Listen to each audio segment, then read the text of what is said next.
네, 시청자 여러분 어떻게 가족 친지들과 어떻게 함께 설 연휴 잘 보내고 계십니까? 사실 이 명절 밥상머리에 빠지지 않고 꼭 얘기 나오는 것이 바로 이 정치 얘기입니다. 네, 이 정치 얘기하다가 감정이 격해지면서 네. 자칫하면 싸움으로 번지는 일도 있기가 마련인데요. 네, 그만큼 이 정치가 우리네 삶, 또 이 가장 어떻게 보면은 밑둥에 좀 위치하고 있기 때문이 아닌가 싶은데요. 네, 예. 오늘 두 분의 전문가 모시고 이 설 밥상에 오른 정치권 이슈와 함께 또 지금 민심은 어느 곳을 향하고 있는지 한번 진단해보는 시간 갖겠습니다. 네, 소개해드리겠습니다. 정치의 평론가 박상현 박사와 김경진 변호사 함께 자리했습니다. 안녕하십니까? 네, 안녕하십니까? 안녕하십니까? 새해 복 많이 받으십시오. 네, 예. 새해 복 많이 받으세요. 어떻게 뭐 떡국들 좀 드시고 오셨나요? 예. 아침에 아. 떡국 먹고 차례 지나고 예. 정치 얘기 하다가 왔습니다. 빠지지 않는 아, 장면입니다. 근데 예, 사실 뭐 저희야 이제 방송에서 이제 뉴스 안에서 이제 여러 정치권의 이야기를 좀 얘기를 합니다만은 네. 또 우리 그 대한민국 사람들이 정치에 관심이 많잖아요. 예. 근데 두 분 앞에서는 번데기 앞에서 주름 잡는 아닌가라는 생각이 좀 드는데 이렇게 정치 얘기 좀 많이 하시나요? 아, 요즘에 번데기 없는 것 같아요. 이 택시를 타고 가다가도 네. 알아보고 정치 얘기 하다가 가는 경우도 많고. 이건 네네. 너무한 거 아니냐 뭐 이런 그런 경우 얘기하고요. 많고요. 예, 예, 예. 아주 허심탄회하게 얘기를 하고 있는 것 같고. 또 이제 우리들 주변에 있는 사람들 만나더라도 예. 아예 물어봐요. 예. 더 정확하게 아. 박근혜 인수위 잘 하는 것 같으냐. 네. 말 하나 굉장히 신중하게 말을 해야 되죠. 다 방송 들어- 말고 솔직한 얘기 해달라 뭐 이런 얘기도 하고. 잘하고 예, 예. 하시냐. 네. 또 국무총리 예. 왜 그 사람밖에 없느냐. 네. 왜 법조인이냐 이런 얘기. 예, 예. 민주당 어떻게 갈 것 같으냐. 네. 전혀 모르는 얘기, 저도 궁금한 얘기를 예. 얘기 아무래도 보면은 참 정치에 우리 국민들 관심 많고 네. 저는 좋은 현상이라고 봅니다. 그럼 네. 궁금증을 이 시간에 다 풀어드리죠. 네. 네, 네, 그렇습니다. 자, 네. 먼저 이 사실 이제 지역들에서 이제 서울에서 이제 많이 모이잖아요. 예. 서울에 사는 사람들도 이제 고향으로 내려가기도 하는데 네. 이번 대선 결과와 관련해서 이 호남 민심과 영남 민심이 조금 이제 엇갈리는 분위기가 있는데요. 예. 어떻게 보십니까? 그러니까 이제 지역 구도가 이번 대선 과정에서 일정 부분 조금 좀 많이 좀 완화가 될 것이다라고 예, 예. 생각을 했는데 좀 기대도 했었고요. 예, 기대를 했는데 예. 최종 뚜껑을 까본 결과는 아주 미세하게 완화되고 그냥 끝나버렸죠. 예, 예, 예. 근데 어쨌든 그래도 그 얼음 밑에는 지역 구도 완화의 어떤 도도한 흐름은 계속해서 흘러가고 있는 예, 것 예. 같아요. 그래서 이제 최근에 박근혜 당선인이 이제 이렇게 뭐 당선 이후에 쭉 네. 활동에 대해서 전체적으로 뭐 여론조사를 하면 그렇게 조금 높게는 안 나오는데 네. 오히려 호남 지역 쪽에서는 조금 더 기대와 희망을 가지고 있는 것이 아닌가. 예. 그래서 이제 당선인께서 그 선거 과정에서 내세웠던 복지 공약들 예, 예. 또 어떻든 지키겠다라고 이렇게 굳건히 말씀하시는 그런 자세에서 아마 네. 본인에 대한 신뢰감 이런 것들이 조금 있고 네. 그래서 아마 지역구도 또 이런 것들이 좀 많이 완화가 될 조짐이 네. 보이고 있습니다. 앞으로 네. 5년을 잘하게 되면 그게 더 완화가 될 수 있는 부분들이 예. 있잖아요. 예, 네. 그렇습니다. 어떻게 해야 돼도 좀 달라질 것 같은데요. 네. 자, 이 검증과 관련해서 좀 얘기를 해야 될 것 같은데요. 사실 여야에서는 사실 차기 총리라든지 또 비서실장 인선이라든지 이런 거에 관심을 많이 갖고 있는데 아무래도 박근혜 정부의 핵심 인물이기 때문에 좀 그럴 것 같은데 네. 지금 1차 인선 그 검증 과정 어떻게 보셨습니까? 일체 인선은 국무총리 지명자만 인사청문회를 하죠. 예.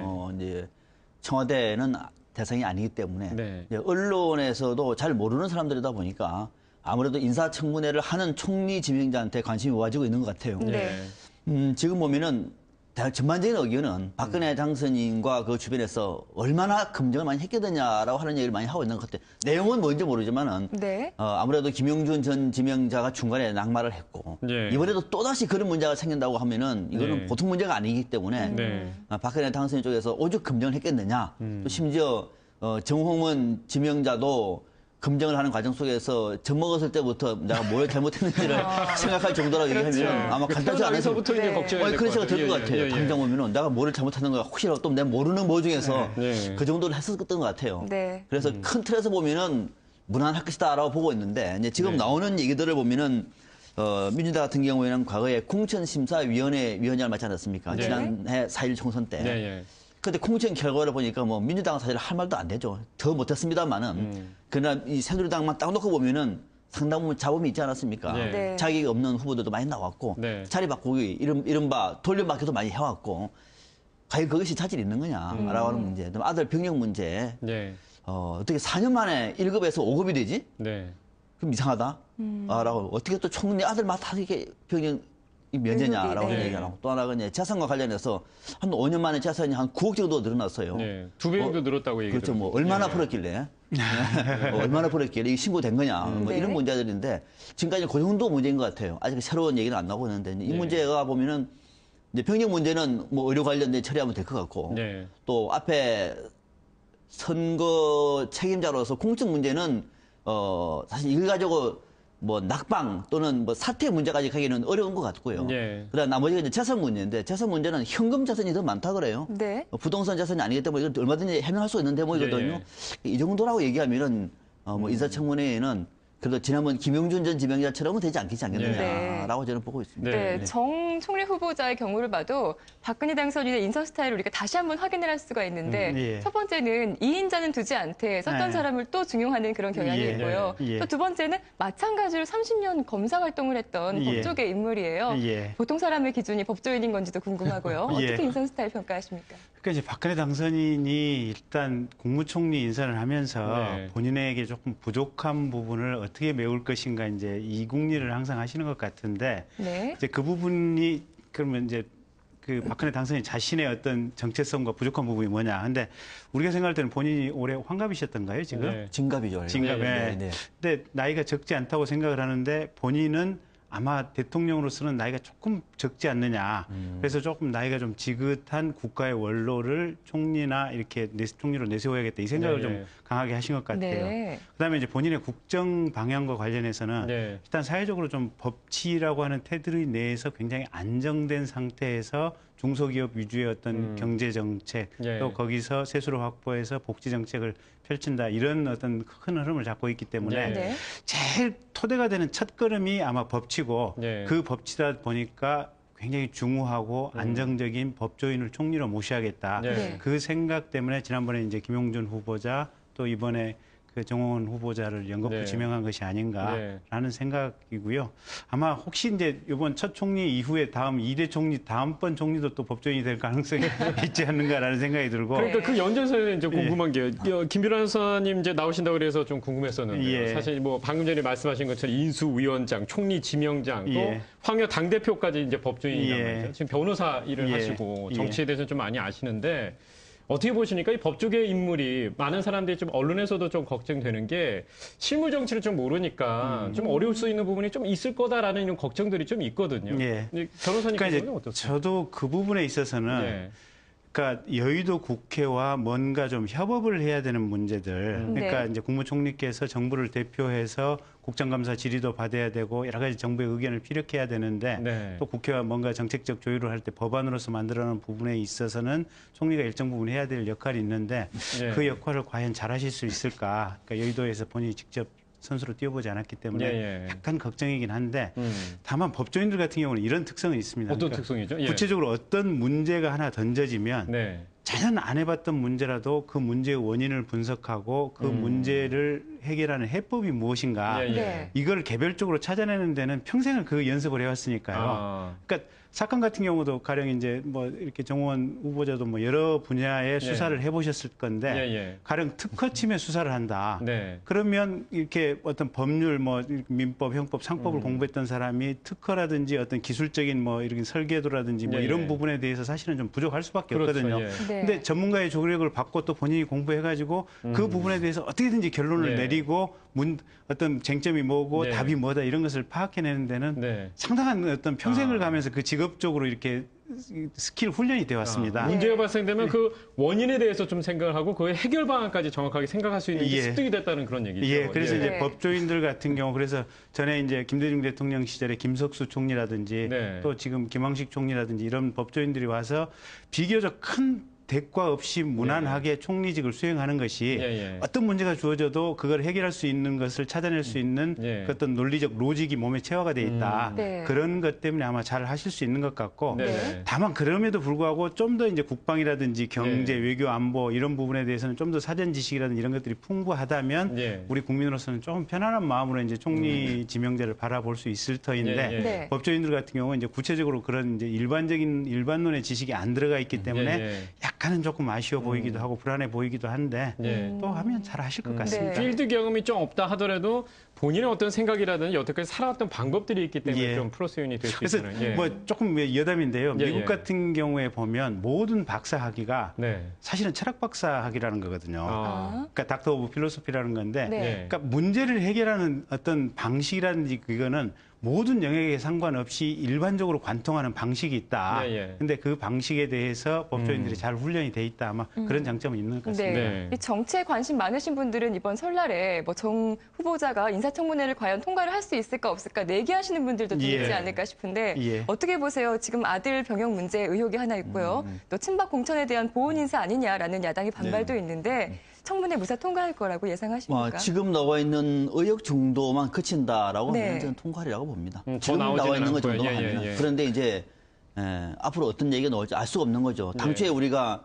김용준 전 총리 지명자 같은 경우에도 무난하리라고 봤고 심지어 야당에서도 무난하다고 보지 않았습니까? 예. 네, 막상 발표되고 난 다음에 이제 언론 검증을 통해서 보다니까 네. 깜짝 놀랄 일들이 많았던 것이죠. 네. 특히 부동산 투기와 관련해서는 뭐 10군데가 수도권에 있는 것 자체가 법률적으로 본인은 문제가 없다. 앞서 그 법률가 김경재 변호사도 법조인 출신이에요. 네. 법조인한테 법조인 물어보면 안 되는 거죠. 그거는. 네. 그러니까 아마 이 청문회 통과가 어. 보니까 민주당의 어떤 민주당이나 야당의 의지보다는 예. 사실은 언론인들과 일반 국민이 어떠한 자세로 이 사람을 이렇게 검증하느냐 여기에 따라 달려 있는 것 같아요. 예. 네. 그러니까 국민들 같은 경우 구글 검색이라든지 인터넷 검색을 통하면 요새 그 사람이 살아온 모든 일생이 인터넷 안에 다 있다는 거 아니겠습니까? 네. 그러니까 네티즌 수사들이 얼마만큼 이 사람에 대해서 추적을 하느냐, 또 여론에서 얼마만큼 해서 문제를 이렇게 부각시켜 주느냐에 따라서 부각이 되는 문제에 대해서는 야당이 검증을 안 할 방법이 없지 않습니까? 그러니까 문제가 생기면은 지난번에 김용준 지명자 같은 경우도 문제가 생기면은 네. 그 문제 풀어 나가야죠. 안 풀지 않습니까? 그러니까 법률가 법조인이라고 또 사람마다 다르다라고 네. 하는 제 해석입니다. 이거는 법률가의 문제가 아니에요. 예, 예. 사람마다 다른 겁니다. 정치인이라고 하더라도 국민 여론 무시하는 사람들 많습니다. 예. 예를 들어서 많이 나와요. 지금도 국민 의견 무시합니다. 선거 때만 하는 것처럼 해요. 선거 때만. 네. 정치인도 마찬가지고 법률가도 딱딱한 이 법률만 따지는 것이 원칙만 따지는 것이 아니라 국민 여론을 듣는 사람 많습니다. 예. 또 상당 부분은 국민 여론은 한 번도 인생에 고민해본 사람이 없어요. 국민 여론은 사람마다 좀 다른 것 같은데 그러네요. 예. 네. 박근혜 당선인이 법률인을 먼저 챙기는 거는 이렇게 보시면 됩니다. 법률인이 좋아서 뭐 원칙을 잘 지켜서 이런 문제보다는 예. 이번에 초대 총리의 위상 자체가 우리 정부 조직법에서 보면은 크게 역할을 할 수 있는 부분이 아니에요. 네. 이미 아니거든요. 예. 그러면은 행정을 잘 알면은 오히려 책임 장관 또는 경제부총리의 힘이 붙일 수가 있어요. 예. 정치를 잘 알면 박근혜 당선인이 붙일 수가 있는 거예요. 그러니까는 기존에 있는 박근혜 당선인의 청와대가 정부에 개입할 수 있는 여지를 만들어 놓고 난 다음에 네. 여기에 대해서 전체적으로 내각을 잘 관리할 수 있는 관리하면 법률인이거든요. 네. 잘 모르니까 행정 경험도 없는 것이고 국민 여론도 잘 모르고 그 대신에 문제가 생기면은 그래도 나가서 앞장서서 경륜으로 어느 정도 조율할 수 있기 때문에 네. 법률인을 저는 선언하고 보는 것이 솔직한 심정이고 예. 그 나머지 이제 인사청문회를 통과하는 데는 그래도 법률인들이 상대적으로 그렇게 좀 유리한 측면이 많거든요. 예. 예. 법률인 같은 경우에는 정치 같은 경우는 이런저런 사건들이 많지 않습니까? 네. 행정가도 그렇고 그래서 네. 아마 법률인을 선언한 것이고 그걸 그대로 말 못하니까 표방하는 기치가 뭐냐면 이제 법률과 원칙이라고 예, 얘기하고 예. 있는 거거든요. 정치인도 법률과 원칙대로 살아가는 사람 많고요. 행정가도 많고 교수도 많습니다. 예. 법률가들이 오히려 법과 원칙을 훼손한 경우도 상당히 많아요. 그래서 그거 가지고 마치 법률가들이 법과 원칙을 하고 있는 것이고 나머지는 아니다라고 하는 것은 법률은 아닐 것 같고 네. 박근혜 당선인이 법률관을 손했던 배경은 네. 앞서 정부와 청와대의 관계 속에서 자신의 역할을 고민하다 보니까 네. 법률가를 법조를 택한 것이다 이렇게 보는 네. 것이 맞는 거죠. 알겠습니다. 지금 목사님 말씀 듣고 좀 예, 예. 반성을 해야겠다 생각이 그런 뜻은 아니고요. 네. 자, 그리고 또 다른 얘기가 지금 2월 예. 25일 날 이제 취임식을 갔잖아요. 예. 그러면은 사실 시간이 얼마 남지 않았습니다만은 뭐 어제 그 윤창중 대변인 얘기로는 이제 조만간 이제 금명이랑 여러 가지 예. 나오는다고 네. 하는데 예. 사실 뭐 청와대 조직이라든지 또 정부 조직이라든지 다 이제 인선이 이루어져야 돼요. 인사청문회도 좀 기다려져 있고. 예. 근데 거기서 이제 지금 부각을 좀 받는다고 할까요? 이 친박 쪽에서 좀 얘기가 나오고 있거든요. 예. 사실 처음에 당선이 됐을 때는 좀 멀리 하다가 예. 이제 조직이 이제 만들어지면서 아무래도 친박이 좀 힘을 받지 않겠느냐라는 예. 생각을 하는데 예. 어떻게 보십니까? 그게 이제 친박 등용론과 같이 나오는 얘기가 이제 정치인들을 이제 청와대 이제 참모진이나 아니면 뭐 내각에 이렇게 기용을 하겠다. 예. 그러니까 원래는 지금 뭔가 좀 새로운 인물 또 대탕평 차원에서 뭔가 지역성이라든지 이런 것들을 좀 보완할 수 있는 뉴페이스 발탁에 대한 얘기나 가능성들이 많이 있었는데 예, 예. 네. 지금 최근에 이제 뭐 김용준 후보자라든지 또 이동욱 낙마 이런 것들을 보면서 네. 뭔가 정치력을 가지고 있고 또 박근혜 당선인을 옆에서 적극적으로 보좌할 수 있는 사람 그렇다고 친다면 산전수전 다 겪은 정치인들 그 중에서도 본인에 대한 충성도가 있는 친박계 의원들을 발탁하는 것이 좋겠다. 아마 이런 사고의 연장선상에 있는 것 예, 같아요. 관심이 갈 수 있는 부분이죠. 예. 그래서 이제 확실히 이제 그런 면은 있는 것 같아요. 우리가 이제 어떤 후보를 대통령으로 최종적으로 투표를 할 때 네. 사전에 뭐 섀도우 내가 구성하라 뭐 선거 단계에서 뭐 그런 요구들도 국민들이 하지 않습니까? 예. 그건 뭐냐면 그 팀을 보고 투표를 하겠다는 뜻이고 최소한 그래서 뭐 박근혜 당선인께서 뭐 친박 이렇게 발탁해서 적재적소에 발탁해서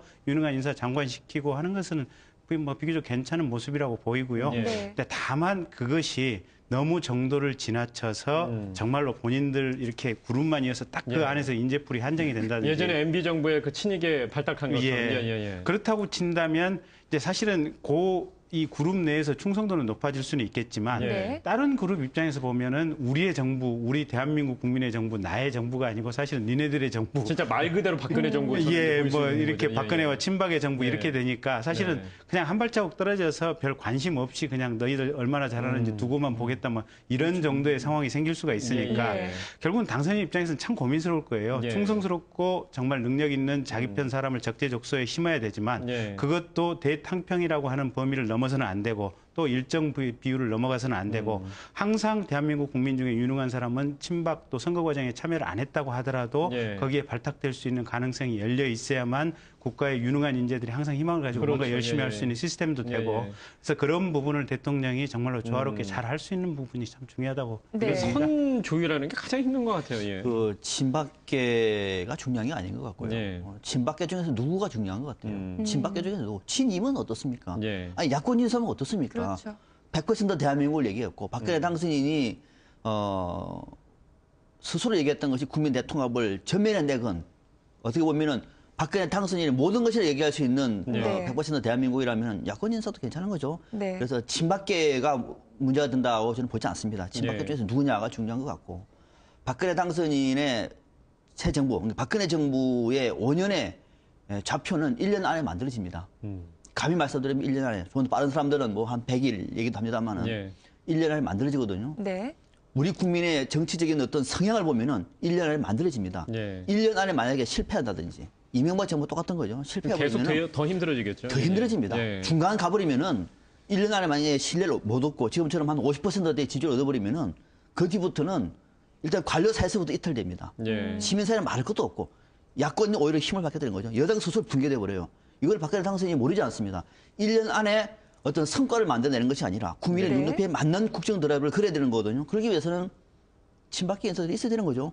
정말 자신의 폭심을 알고 예. 곳곳에 가서 박근혜 당선인의 새 정부를 위해서 헌신할 수 있는 인물은 친박계보다 더 좋은 사람이 없는 거죠. 네. 그래서 친박계를 쓰는 것은 전혀 문제 삼을 게 없다. 다만 친박계 중에서 누구냐가 더 중요하다. 네. 무엇보다는 그 인재가 중요한 예, 것 같아요. 네. 박사님 방금 말씀하신 대로 네. 이제 국민들이 참 많이 바라보고 있고 특히 네. 이제 박근혜 당선인이 복지 공약을 상당히 전향적으로 많이 이제 내놨지 않습니까? 그렇죠, 예. 근데 이제 그 상태에서 지금 이제 새누리당 안에서도 그렇고 일부 보수 세력 안에서도 지금 재정 문제 때문에 결국은 뭐 어떤 방식이든지 간에 세금으로 부담이 갈 수밖에 없고 그렇죠. 예, 예, 그렇다고 보면 우리 사회 기득권 세력에게 부담이 갈 수밖에 예, 없거든요. 예. 그래서 벌써 보수 세력 새누리당 안에서 이제 그 부분에 대해서 삐걱삐걱 얘기가 나오는 건데 네.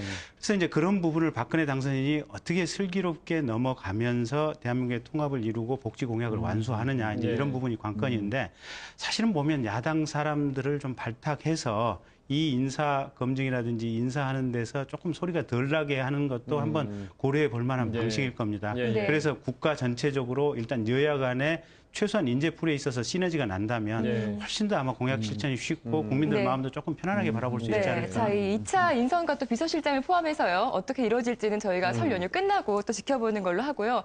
야권 쪽으로 좀 시선을 돌려봐서요. 대선 이후에 외국행을 택한 손학규 상임고문이라든지 안철수 전 대선 후보가 뭐 설 연휴 앞두고 이렇게 좀 메일을 주고받으면서 측근들에게 이렇게 안부를 전하면서 예. 약간 정치를 다시 하려는 그런 움직임을 보이는 게 아니냐 또 이런 얘기도 나오고요. 네. 또 그 문재인 전 후보 같은 경우에는 꾸준히 트위터를 통해서 행보를 전해 왔었잖아요.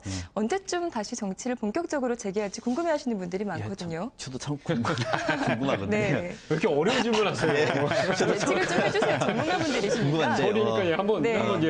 이렇게 보시면 될 것 같아요. 예. 일단은 정치인들이 스스로 이메일이라든지 또는 트위터를 통해서 자신의 존재감을 부각시키는 건 당연한 겁니다. 예. 국민들 앞에 잊혀지면은 정치는 끝이에요. 잊혀지면 안 됩니다. 네. 그래서 끊임없이 자기의 존재감을 현역 의원들이 아니기 때문에 부각시키는 것은 당연한 일이고 명절 때 얼마나 좋습니까? 새해 인사도 할 겸. 그렇죠. 예, 예. 그래서 명절 때 이메일을 주고받고 하는 것은 뭐 지극히 정상적인 과정인데 언제 정치를 할 것 같으냐? 안철수 전 교수, 전 후보는 지나갔고 전 네. 교수는 네. 아마 제가 생각에는 조만간 귀국할 것 같아요. 오긴 올 것 감은 같아요. 그렇습니다. 예, 예. 조만간 감이요. 귀국한다. 예. 예, 감이 귀국한다. 네. 네. 그다음에 귀국해서 어떻게 하느냐? 정치 체력화한다. 체력화. 민주당 입당 이런 문제가 아니에요. 그러면 그 독자적인 당을 체력화인데. 창당에 대한 생각을 좀 생각. 조금만 더 들어. 아, 예, 알겠습니다. 알겠습니다. 정치 체력화한다. 네. 예. 그럼 정치 체력의 방법이 뭐냐? 창당도 있고 또는 창당 외의 방법도 있는 거죠. 네. 창당 외. 창당은 좀 이르다. 예. 예, 창당이라고 하는 거는 창당에 대한 에너지가 모여야 돼요. 국민적인 관심이. 큰 선거를 앞두고 있다든지 아니면 중대한 어떤 변수를 놓고 창당할 때는 국민의 여론이 모아지면서 안철수 전 교수한테는 국민적인 지지와 관심밖에는 지금 힘이 없는 거거든요. 동력이 예. 뭐가 있습니까? 그래서 그런 타이밍은 아직 아닌 것 같아요. 그러면은 창당 외의 최적화 방법이 뭐냐면은 이를테면은 정치 진영을 불lok화시킬 수가 있는 것이고 연구소도 만들 수 있는 것이고 네. 또 네트워크를 만들 수도 있는 것이고 어떤 방식이든지 저는 창당 외의 방법으로 조직할 것 같다. 특히 요즘에는 뭐 연구소 얘기도 많이 나오고 있는 것 같아요. 예. 새로운 그 어떤 이 싱크탱크를 만드는 그런 방식으로 저는 상당 부분 세력화하고 난 다음에 그 에너지를 바탕으로 해서 아마 한 10월 달 정도 돼서 네. 안철수 전 교수가 본격적으로 정치 무대에 좀 나서지 않을까. 저는 그렇게 한번 예상을 해봅니다. 시기까지 예측을 예. 해주시면 세력화를 좀 만드는. 거의 맞을 확률이 없습니다만은 지금 뭐들은 가장 무난한 안철수 전 교수의 정치적인 로드맵이 그렇게 되지 않을까. 그러고 난 다음에 바탕으로 해서 내년 지방선거에 전면에 나서는 방법이 네. 가장 좀 현실성 있다. 그래서 그렇게 말씀을 드립니다. 네. 박상명 선생은 안철수 전 교수 얘기했고요. 문재인 전 후보는 어떻게 봤습니까? 문재인 후보는 어차피 정계 은퇴하실 의사가 전혀 없으신 것 같아요. 예, 그러니까 예. 대선 때 이미 국회의원 사퇴 의사가 전혀 없었고 네. 그 이후에도 누차 이제 의원직 수행하겠다는 취지를 직간접적으로 얘기를 하셨으니까 근데 이제 제 입장에서 평론하는 입장에서 보면 조금 안타까운 것이 네. 그렇다면 조금 본인이 좀 적극적으로 나서서 빨리 좀 움직이시고 맞서는 게 어떨까. 예, 예. 그래서 지난번에 민주당 연찬회 때도 가서 네. 본인이 비판받을 거 있으면 비판받고 또 본인이 용서를 구할 거 있으면 용서를 구하고 네. 또 본인이 해명할 거 있으면 해명하고 조금 대통령 이렇게 후보로서 48%의 지지를 받았던 분의 행보치고는 네. 조금 패시브하세요. 아. 그래서 본인이 차후에 뭐 다음 대통령 선거는 일단 출마를 안 하시겠다고 말씀하셨지만 그거하고 네. 상관없이 네. 어쨌든 앞으로 4년간의 국회의원으로서 의정 활동은 충실하게 잘 해야 될 거 아닙니까? 그렇죠. 예. 그리고 지금까지 상당수의 국민들이 이분에게 희망을 주었고 네. 그렇다고 치면 이분의 일거수일투족 언행이 굉장히 당당하기를 국민들은 네. 희망을 하는데 많은 사람이 또 바라보고 있고요. 예, 근데 생각보다는 조금 좀 이렇게 조심스럽게 한 발짝 한 발자국 하는 것들이 예. 당당하고 멋진 영웅을 바라는 국민들의 지지했던 어떤 국민들의 기대에는 조금 못 미치는 것이 아닌가. 예. 그래서 그냥 뭐 사퇴하라고 하는 요구 있으면 나는 이러이러한 요구 때문에 사퇴 못 하겠습니다. 그리고 의원직 잘 채우고 이렇게 의정 활동 앞으로 3년 반 동안 잘 하겠습니다. 예, 예. 이렇게 맞받아치는 용기와 어떤 기백이 필요한 시점이 아닌가 싶습니다. 네. 문재인 전 후보뿐만 아니라 모든 정치인들이 좀 깨끗하고 영웅스러운 모습을 좀 많이 봤으면 좋겠습니다. 오늘 말씀 고맙습니다. 고맙습니다. 네, 감사합니다. 네, 고맙습니다.